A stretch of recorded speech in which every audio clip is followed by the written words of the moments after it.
Di Indonesia, mobil bukan lagi sekedar alat transportasi, tapi sudah menjadi bagian dari gaya hidup atau istilah lainnya, status sosial. Dengan tumbuhnya ekonomi yang terus meningkat, kebutuhan akan mobil semakin tinggi. Jalanan yang padat, kemacetan yang tak terhindarkan, dan kebutuhan akan mobilitas yang cepat membuat mobil menjadi pilihan utama bagi banyak orang. Tapi, dengan banyaknya varian mobil yang tersedia, kita harus jeli dalam memilih mobil yang tepat untuk kebutuhan keluarga. Mulai dari mobil kecil yang efisien, hingga mobil SUV yang tangguh. Serta yang tak kalah pentingnya adalah resale value, ya kan? Namun ada satu faktor yang tak bisa kita abaikan kalau kita bicara tentang mobil, yaitu konsumsi bahan bakar. Banyak brand image mobil berlomba-lomba menciptakan mobil yang hemat bahan bakar, baik teknologi hybrid hingga listrik. Tapi ada juga mobil yang dikenal akan keborosan bahan bakarnya. Berikut adalah daftar 5 mobil paling boros. Pertama ada Kijang Innova Bensin.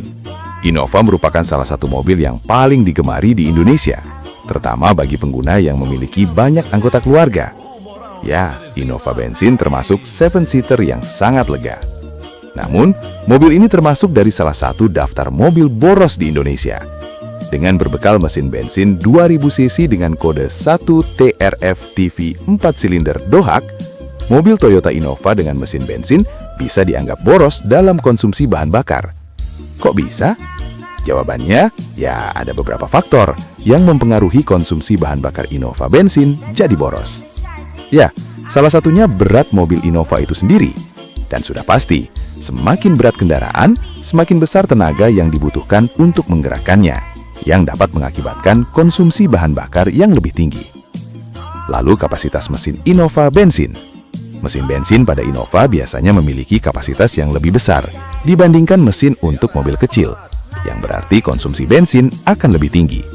Dan lagi, mesin yang digunakan pada Innova bensin mungkin tidak seefisien mesin diesel atau mesin dengan teknologi terbaru yang lebih hemat bahan bakar. Mesin bensin cenderung lebih boros dibandingkan dengan mesin diesel pada beberapa jenis kendaraan yang dilengkapi dengan teknologi seperti turbocharging atau sistem hybrid. Jadi ya, konsumsi bahan bakar Innova bensin mungkin tidak efisien, tapi ada baiknya untuk memeriksa kondisi mobil secara keseluruhan. Dan mobil ini hanya menghasilkan 8,6 km per liternya. Kedua ada Nissan X-Trail generasi 1. Kata nyaman dan bandel sepertinya sulit disatukan dalam sebuah mobil SUV. Namun di tangan Nissan, dua hal tadi bisa bersatu dalam sosok X-Trail T30. Ya, X-Trail generasi pertama ini cukup nyaman sebagai SUV monokok dengan durabilitas mesin yang tinggi. Berbekal mesin 2,5 cc dengan konfigurasi 4 silinder segaris 16 aspal DOHC, mobil ini mampu menghasilkan tenaga maksimal 182 PS di RPM 6000 serta torsi 245 Nm di RPM 4000. Nissan X-Trail generasi pertama yang diperkenalkan pada awal 2000-an adalah salah satu SUV yang cukup populer di pasar otomotif. Meski menawarkan desain yang menarik dan berbagai fitur canggih untuk masanya, mobil ini juga memiliki reputasi yang kurang baik, terutama dalam hal efisiensi bahan bakar. Faktor-faktor seperti berat kendaraan, desain aerodinamis yang kurang optimal, dan karakteristik mesin yang lebih mengedepankan performa ketimbang efisiensi, membuat X-Trail generasi pertama ini menjadi pilihan yang kurang ideal bagi kaum mendang-mending. Dan walau bagaimanapun, banyak penggemar Nissan X-Trail yang tetap setia padanya berkat daya tarik desain dan kemampuannya yang tangguh. Mereka rela mengorbankan efisiensi demi pengalaman berkendara yang lebih memuaskan. Dan untuk konsumsi bahan bakar mobil ini hanya mampu menempuh jarak 6 km per liternya. Ya, Nissan satu ini lumayan cukup boros dari segi bahan bakar. Namun dengan begitu, pasaran mobil ini cukup stabil. Untuk harga bekasnya ada di kisaran 50 hingga 70 jutaan per unitnya. Ketiga, ada Kia Carnival. Kia Carnival adalah kendaraan yang menawarkan sejumlah fitur dan kenyamanan bagi penggunanya. Namun seperti halnya kendaraan lainnya, Kia Carnival juga memiliki kelebihan dan kekurangan yang perlu dipertimbangkan.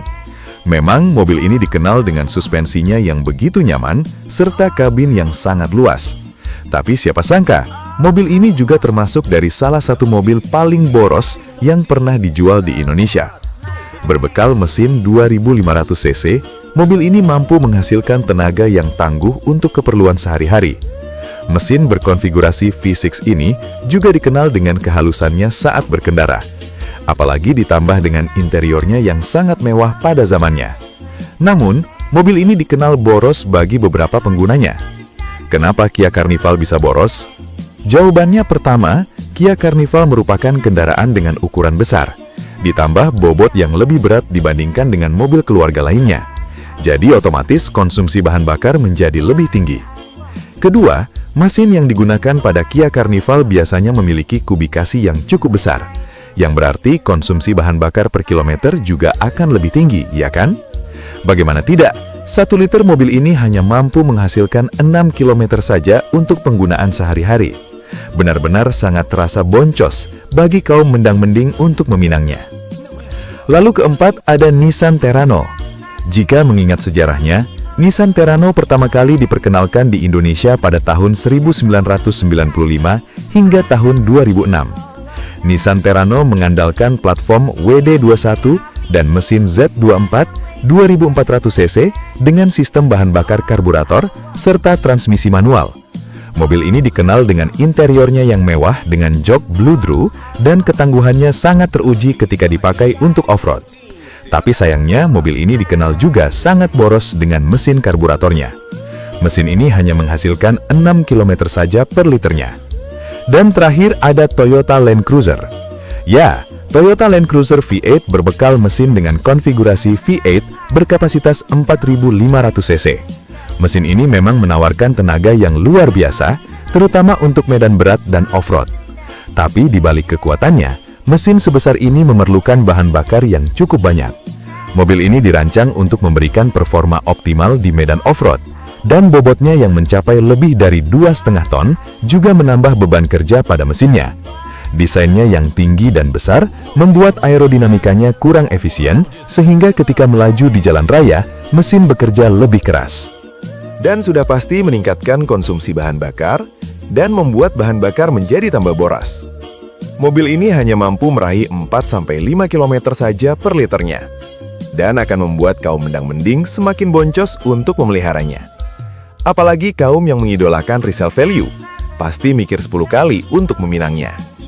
Itulah 5 mobil yang masuk ke dalam daftar mobil bensin paling boros yang dijual di Indonesia.